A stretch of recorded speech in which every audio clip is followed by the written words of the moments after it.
We are back. We were talking about Ant-Man specifically. We were talking about Big Hero 6. If you haven't seen Big Hero 6, you need to go see it. It's a really nice movie. But there's a part where, what's his name? The robots. Yeah, okay, so Baymax. Baymax. Anyway, Hero is excited and wants to fist bump. Yeah, wants to fist bump Baymax, and Baymax doesn't really understand what, he was only programmed for healing things. And so he tries to show him how to fist bump, and he does the typical, rocket explosion backwards, and Baymax attempts to recreate it by just kind of slowly wiggling his fingers and going, da-la-la-la-la, rather than... It makes us laugh every time. They proceed to bring that back several times as a sort of comic relief during really tense moments of the movie. But I believe the quote of Ryan, who we were also watching it with, was that he and his girlfriend fist bumped like that for 6 months afterwards. I'm gonna have to start doing that because I'm literally it made me. I didn't even laugh that hard, but I'm starting to tear up because it was so goddamn funny. Which then somehow got Chris on the idea of Ant-Man, though I don't know how much we can talk about that movie. It was just the fact that we were in line to see Ant-Man, and I said, Ryan, the only movie in the Marvel Universe besides the one we're seeing tonight that I haven't seen is Big Hero 6, which technically isn't part of the MCU, but it's in a kind of a different place. Yeah, it's a little odd. What is it? San Francisco. Yeah, San Francisco with an S instead of. I thought it would be like San Fran Tokyo, but I guess they decided to go with the S. Ooh, what items did we? But if you haven't seen Ant-Man is also pretty good. I liked it a lot. I mean, there really isn't a Marvel movie that I don't like, except there are certainly better ones. Yeah, some are better than others. Yeah. But unless you're talking about what's it called? Like the Hulk movie, the first one.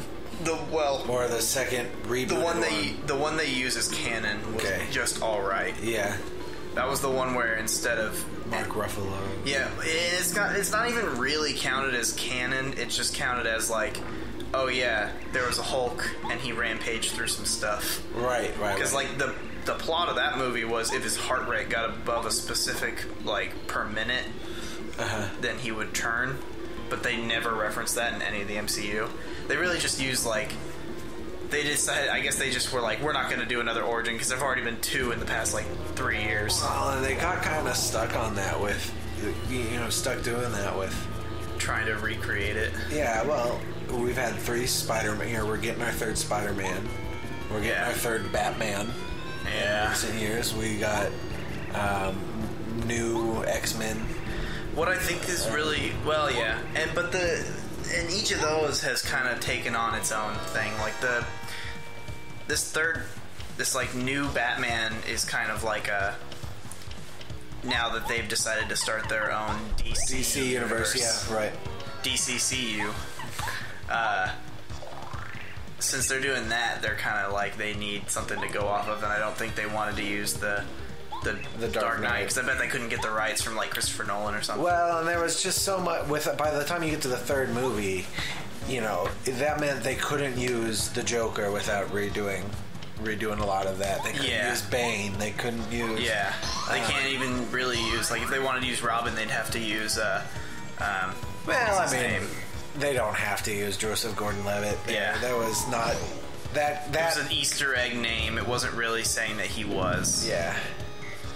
If you haven't seen Dark Knight Rises and you don't know what we're talking about and you think it's a spoiler, sue us. Fuck you. Go watch the movie. Yeah. It was literally 2 lines of something that leads to nothing. That's true. The 2nd movie.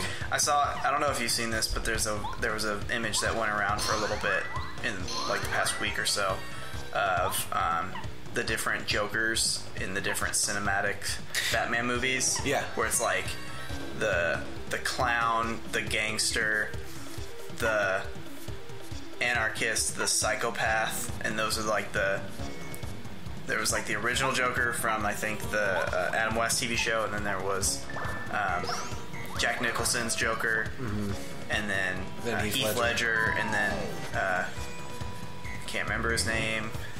Jesus-looking man. This new guy? Yeah, the new guy. Yeah. As the psychopath, and then like it said Mark Hamill as the Joker. Oh. There were all the different like versions of the Joker. I thought it was pretty cool. If you go and look it up, it's basically just like explaining how each Joker is unique in its own way. So Sushi's not to totally derail, but no, I was like, we haven't even referenced the fact that we're on the boss battle. Sushi's upgraded power, her ultra power is called Tidal Wave, and it's a water attack on all enemies, and a pretty powerful one. And I think that's why I normally do that for her here. Like upgrade her all the way. Yeah, you can kill all three at once. Yeah. And it makes her more powerful, you know. It makes this fight a little bit easier. I bet they were trying to make it so that it was... I mean, I still used Squirt a lot, which was nice. Right. Well, that's the thing, is that Tidal Wave does take 6 FP. Yeah. But you're getting 3 at once, you know, and not... Yeah. Somehow you have full FP. This was a close battle, I remember. We really, like, it's got 40 health. I got 20 of it out of the way already. Well, and it is not over in one round. This is still the first incarnation, remember? You kill them and then they come back.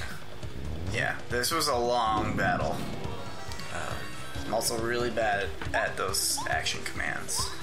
So yeah, having Sushi upgraded does make this a little easier.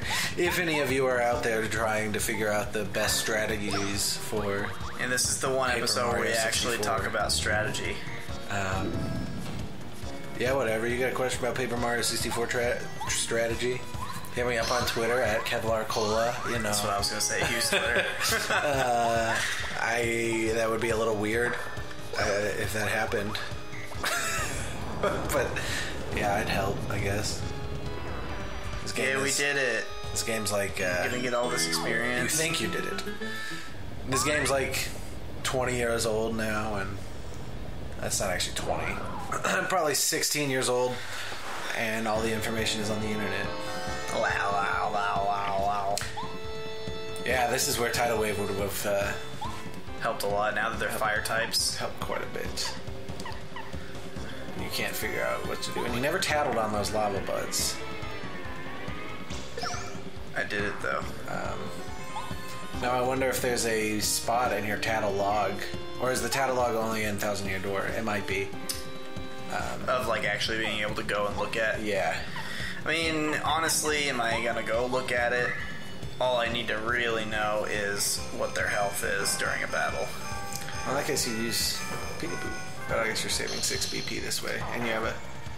I mean, 1 turn versus, like, what are the 2 BP? 6 BP. 6, that's a lot of BP. I'd rather just take a turn out of certain battles so that I can have an enemy's health later on. Yeah. Versus, like here... Oh, it might be 3. I think it's 3, but I know what you're saying. Yeah.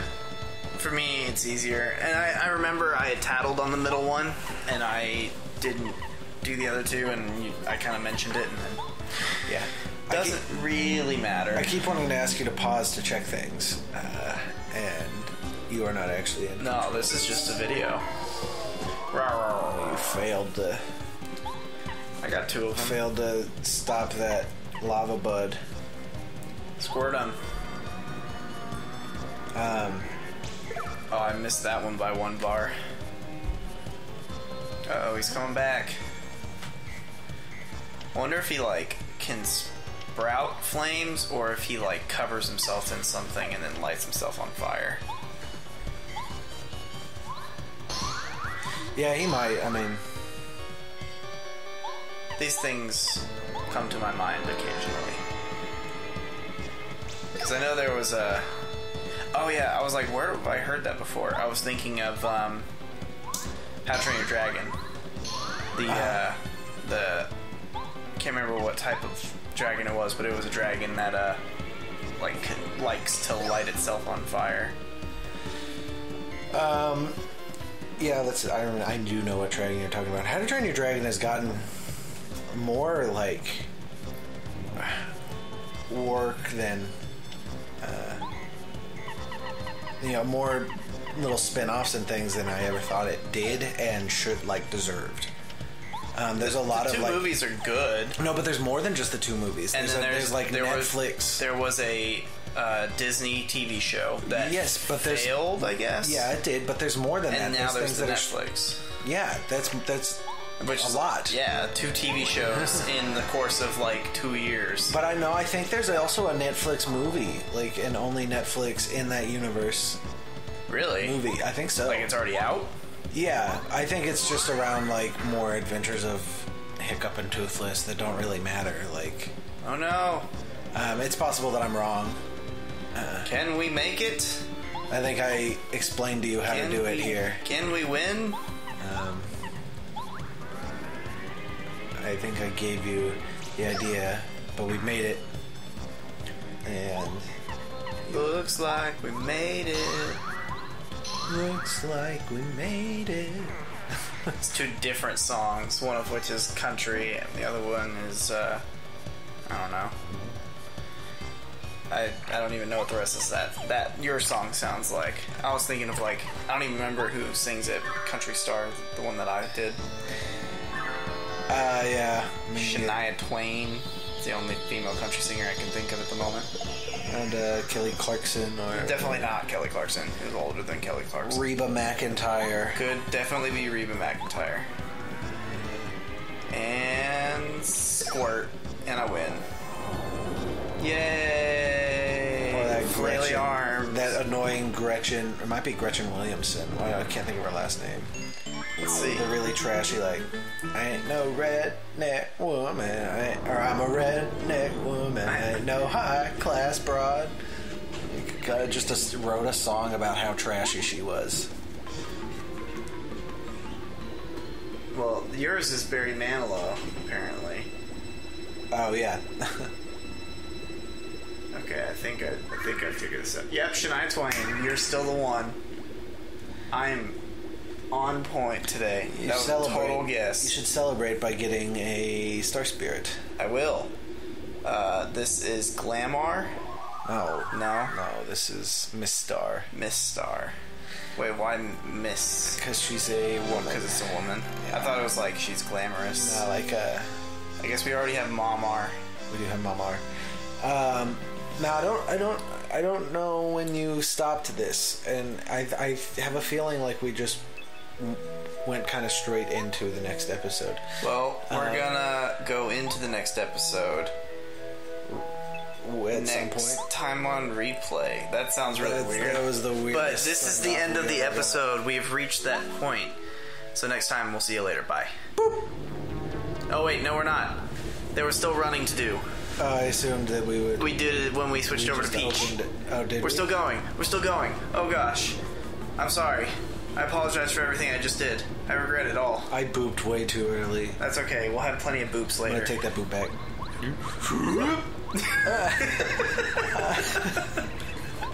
This is real weird. The best thing I could think of. I think we spoke in our original dialogue recording of this that how similar this was again to Thousand Year Door. Yeah. And that in the level that already kind of correlated to Lava Lava Island, you had to escape post-boss battle in a similar way. Yep. I failed real hard trying to get out of there. Out of Keyhole Key? Or out of Mount Lava Lava? Keyhole Key. Yeah. I kept falling in the water. Yeah, which is bad in that game.